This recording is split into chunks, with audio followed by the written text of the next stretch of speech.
Pedro Quevedo, él es el cabeza de lista por esta coalición por la provincia de Las Palmas al Congreso. Gracias por estar con nosotros, muy buenas tardes.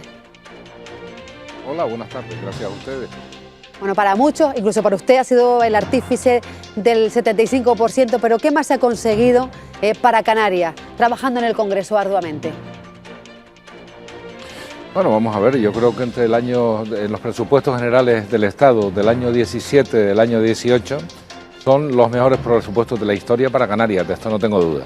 En esto trabajamos por su parte Coalición Canarias y Nueva Canarias por la suya, pero lo que es verdad es que la resultante fue espectacular, es decir, 75% se lo ha comido todo, por decirlo de alguna manera, que yo preferiría que no, porque da la sensación que no se consiguió nada más, ¿no? Pero tengo que recordar que el transporte de mercancías, 100% de unificación.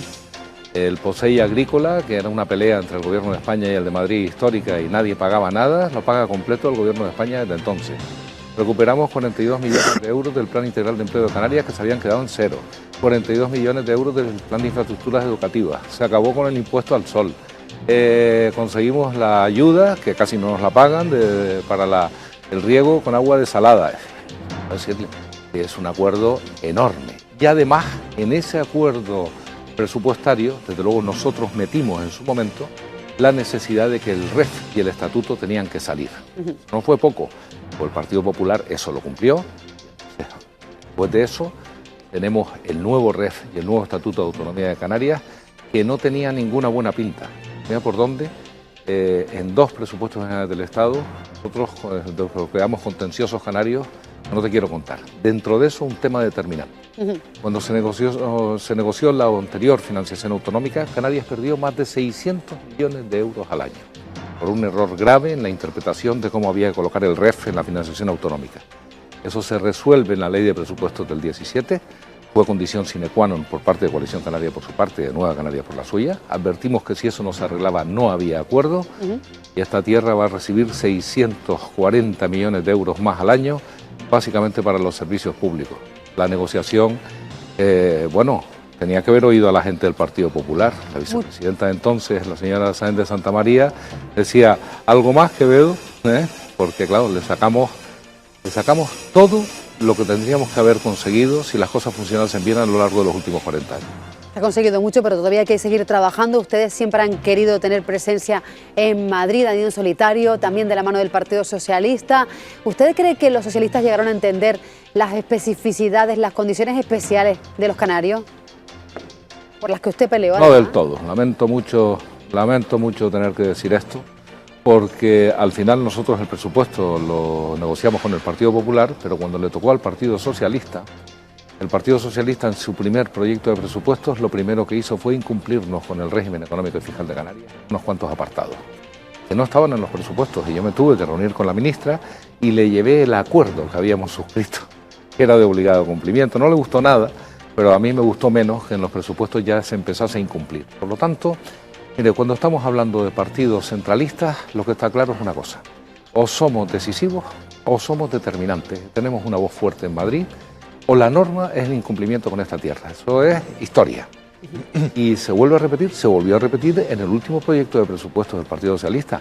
Eso que habíamos apoyado la investidura del señor Sánchez, imagínense si no la llegamos a apoyar, ¿no? Me gustaría, señor Quevedo, que nos explicara a todos cómo va a ser la unión entre Coalición Canaria y Nueva Canarias, sobre todo porque va a ser un escaño, lo hemos llamado time sharing, y también cómo se le explica al ciudadano el que un partido esté fuera del gobierno de Canarias, sea su adversario político aquí en el archipiélago, pero ahora vaya a ir de la mano con ustedes a las generales. ¿Cómo se lo explica? Bueno, la última cuestión se explica diciendo lo siguiente: en el año 2011, que fuimos juntos, Coalición Canaria estaba en el gobierno de Canarias y Nueva Canarias en la oposición, y no se cayó ningún techo, ¿no? Con el trabajo que había que hacer en Madrid se notó menos porque no éramos decisivos, la mayoría absolutísima del Partido Popular, pero trabajamos razonablemente bien juntos. Lo que es verdad es que después teníamos muchas discrepancias en Canarias. Lo ha reconocido el señor Barragán en este corto que han hecho ustedes antes, muchas desavenencias en Canarias sobre qué política hacer. ¿Cuál es la explicación a los ciudadanos? Miren ustedes, en las pasadas elecciones generales, a pesar del trabajo realizado, no conseguimos salir de Coalición Canaria ni Nueva Canarias por las Islas Orientales. La gente por la calle: ¿cómo es posible que usted no haya salido? Te dicen, ¿no? Con el trabajo que hicieron. Pues porque en las elecciones generales los canarios desaparecemos, porque los programas, la orientación de la información está dirigida a atender a los partidos centralistas, a los grandes partidos en Madrid.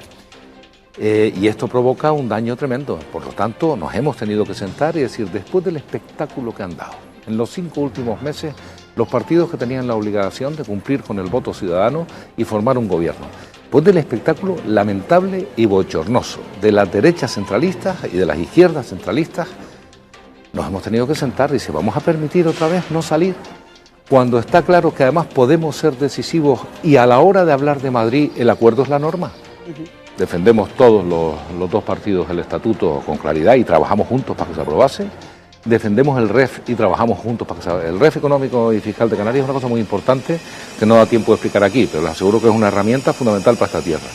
Y nos apoyamos mutuamente en los presupuestos, de forma que a la hora de estar en Madrid nosotros no tenemos bien pocos problemas. Esa es la agenda canaria. ¿Podemos explicar eso? Pues yo le voy a decir una cosa, mire que me encuentro con gente todos los días. La inmensa mayoría de la gente no solo lo entiende, sino que lo aplaude, porque se ha notado muchísimo la falta de voces canarias de este lado, de las Islas Orientales, en estos 5 meses vergonzosos que hemos pasado mientras se peleaban los unos contra los otros. Le pido brevedad porque también le quieren preguntar en la mesa. Pedro Guerra. Señor Quevedo, buenas tardes. Acaba de decir usted que Hola. Que los mejores presupuestos para Canarias fueron los de los ejercicios 2017 y 2018, lo cual es rigurosamente cierto, que además eran unos presupuestos donde gobernaba el Partido Popular, y no fueron los mejores presupuestos para Canarias porque gobernara el Partido Popular o gobernara el Partido Socialista, yo creo que eso da igual, sino porque los dos diputados canarios, uno de Nueva Canarias y otro de Coalición Canaria, eran decisivos para sacar adelante cualquier cosa que se hiciera en el Parlamento Nacional. ¿Ha entendido el nacionalismo canario, después de esa circunstancia y de esa situación que se produjo por accidente prácticamente, de que 2 diputados fueran tan importantes en la suma de 176, ha entendido el nacionalismo canario que no tiene ningún sentido la división a la que llevan enfrentados en los últimos 10 años? Bueno, vamos a ver, nosotros hemos entendido que tenemos mucho de lo que hablar porque hay muchas cosas en las que diferimos mucho, mucho en la concepción de Canarias, los temas medioambientales, los servicios públicos, etcétera, etcétera, etcétera. Y eso está ahí, y eso es verdad. Lo mejor que podemos hacer es reconocerlo. Lo que sí que es verdad es algo que ya teníamos claro desde antes. Nosotros a la hora de estar en Madrid somos capaces de entendernos y generar una agenda canaria. ¿Y en Canarias no? Pues bueno, pues a veces es que en Canarias tenemos serias, yo creo cualquiera que analice el comportamiento del nuevo gobierno, del que Román Rodríguez, presidente de Nueva Canarias, es consejero de Hacienda, y los debates parlamentarios, se entiende que hemos tenido grandes discrepancias en la forma de gastar, de hacer el gasto público, de orientar la economía, etcétera, etcétera, etcétera. Entonces, la gente dice, hombre, pues eso es incompatible. No lo es. La agenda canaria en Madrid es, ¿estamos de acuerdo en que el estatuto hay que cumplirlo y hay que desarrollarlo, sí o no? Sí. ¿Que hay que cumplir con los presupuestos? Sí. ¿Que hay que cumplir con el régimen económico y fiscal? También. Estamos de acuerdo con eso. Pues, después, cuando llegan las perras a Canarias, podemos discutir qué hacemos aquí. Eso es otro tema. Veremos qué pasa, señor Quevedo, porque se tienen que pronunciar los ciudadanos en las urnas. Gracias por estar con nosotros esta tarde en directo, Pedro Quevedo. Ha sido un placer.